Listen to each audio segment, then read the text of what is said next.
Right, all. My name is Sebastian Lucas, and on the Normandy landings, I was second in command of the Scottish Highlanders regiment.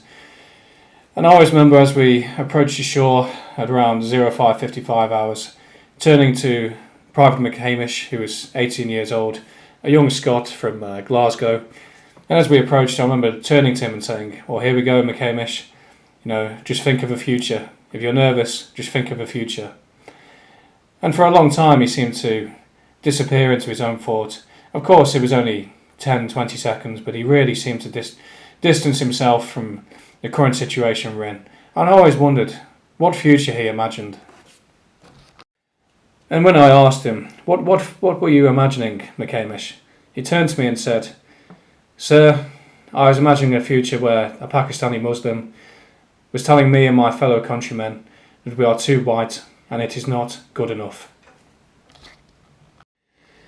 And I had to agree with him. I had to say, well, that's a fantastic motivation, McHamish. I believe I will be fighting twice as hard against some bloody Germans as a result of your inspirational words. That is a future we can both agree upon. Take my portfolio alone. The Lord President, white. The Lord Justice Clerk, white. Every High Court judge, white.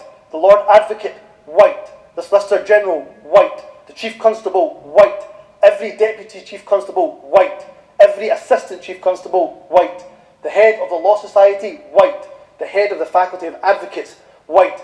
Every Prison Governor, white. And not just Justice. The Chief Medical Officer, white. The Chief Nursing Officer, white. The Chief Veterinary Officer, white. The Chief Social Work Advisor, white. Almost every trade union in this country headed by people who are white. In the Scottish Government, every Director General is white. Every chair of every public body is white. That is not good enough.